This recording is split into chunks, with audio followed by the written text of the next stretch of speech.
How can we approach the future if we don't know how to manage energy? We are the STEP team, Josueli, Carlos, Jesus, and I, a team of all Venezuelan members looking to change our reality. We are here to propose a comprehensive plan that suits the energy requirements of Venezuela. Venezuela has been known by its important energy sources, having the biggest crude oil reserves worldwide and ranking 8th in natural gas. Also, our geography has gifted us with the resources to get an important amount of our energy from hydropower. Currently, we have an energy demand of almost 11 megawatts and an installed system capacity of 34 megawatts. Also, it is important to highlight that we have 80% of dependency from the tourist hydropower system that currently works at less than 40% of its capacity. However, we have a big potential in our unused renewable alternative. In this slide, we can observe that none of the current electricity sources have an availability greater than 40%.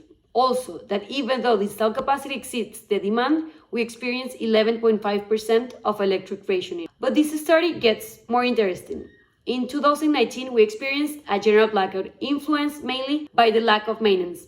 Then in 2020, we started experiencing liquid fuels and natural gas shortages. And it is important to highlight that the Southwest region has been having the biggest electric crisis of the country. In terms of emissions, in the previous years, we have been avoiding some energy sector-related emissions due to our reliance on hydropower, even though we produce an important amount coming from our oil and gas industries. Now, it is undeniable that we are a rich country. We have important solar, wind, biomass, geothermal, and wave power potential, and the possibility to boost our hydrogen industry leveraged by our gas reserves. Also, we have big reserves for thorium and uranium, and the presence of precious metals such as vanadium and nickel in our Coke Mountains. Due to previous actions, we currently have some infrastructure, highlighting the wind farms, solar plants, hydropower dams, thermal facilities, and oil refineries. Also, we have previously received investment from international public and private organizations, such as CAF and the United Nations. Lastly, in terms of policy, we account for laws, decrees, and regulations that look for the control of the hydrocarbon, electricity, and renewable energy industries. We designed a plan that spans through various stages. Short-term solutions were focused on maintenance and rehabilitation of pre-existing power generation facilities, expanding our scope with time. We want to invest in gas management infrastructure, reducing gas flaring emissions and taking advantage of this resource. With a strong history in oil production, usage of depleted oil rigs for carbon capture and storage for future emissions is key. Investment in solar and wind generation technologies come in the middle term, with wave power facilities installed in locations where it has been proven to be suitable for communities far away from the grid. In the long term, new hydropower plants, ocean thermal energy conversion plants, and nuclear power plants will help diversify the national energy mix. Biomass usage in the plains, maintenance of our biggest hydropower generating facilities in Amazonas and Bolivar, complemented with the separation of precious metals from coke residues, are the first step on our plan for these two regions. Reopening the thermal power plants on Barinas with the implementation of blue hydrogen generation plants and reforestation campaigns mark the midterm.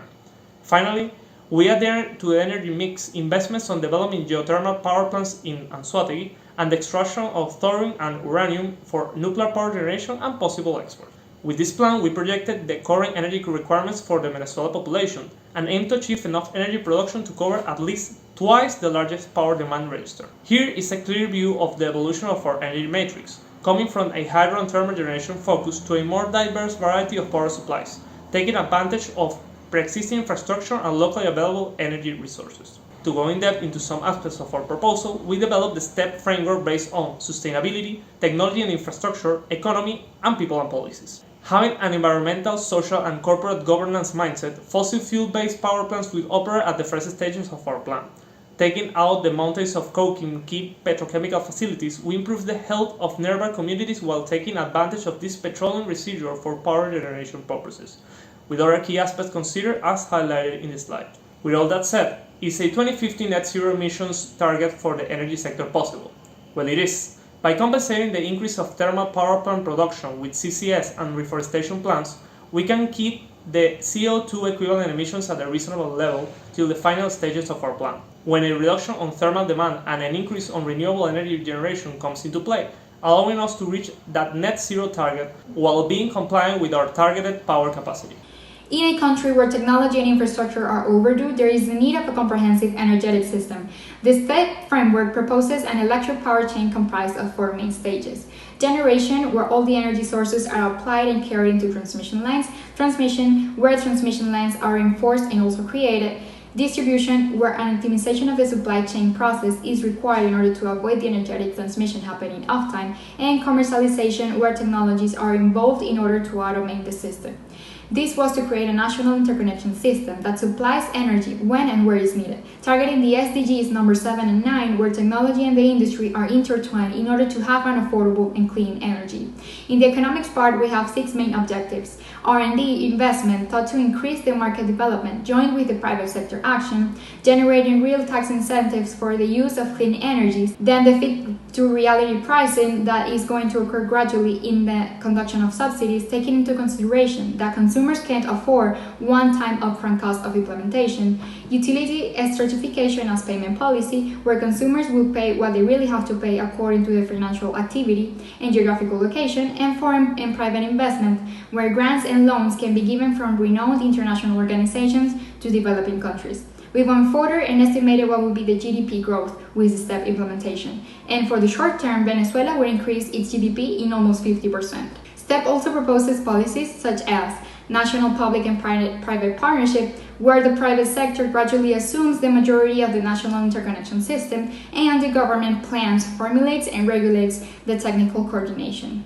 Energetic decentralization, where every company develops its activities in the industry where it has to. Mutual interest projects, where organizations within the country and outside can give financial support and technical assistance to create human capital. And educational policies such as upper level education and capacitation in rural areas where potential for immediate workers is. And as every dream has a cost, ours too. We estimated the cost in the short, middle, and long term required an initial investment of $29 billion, assuring an internal rate of return of 59% within the first year of the short term. After seeing how our proposal is supported by the STEP framework, it's necessary to address the risks involving this plan. After about its assurance, having a diversity of energy resources make for potential investment in the new generation technologies with locally available resources that ensures reliable operation. This additionally invests on the industry, open new job opportunities for locals, increasing the demand for well-prepared professionals.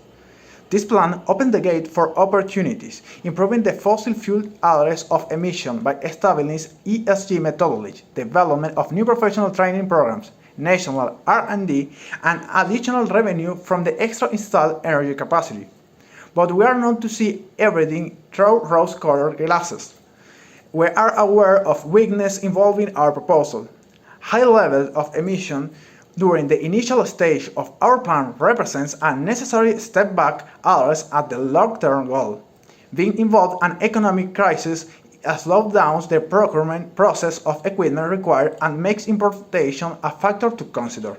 Finally, there are some threats like current energy policies aiming for an strictly centralized control of energy management, short-term investment dependent of third parties, and having a big portion on the energy matrix related to either power generator. Having all that said, we can state that our energy proposal aims for new industry to be developed nationally first on a small scale, but with an opportunity for improvement and scalability of their implementation. Taking advantage of pre-existing infrastructure makes the beginning stage of the plan affordable for the country, and using locally available resources to cover the energy requirement of the different regions of the country make our proposal reliable. Nationally, we will decrease the import of energy resources, and in turn we will receive an increase in the GDP and quality of life. Internationally, energy exporting becomes a lucrative business of the middle to long-term projection, and new professional development can make Venezuela energy professionals more attractive in the professional market. At last, we were able to obtain the necessary results to assure that, first, our solution can bring prosperity for Venezuela through 2050.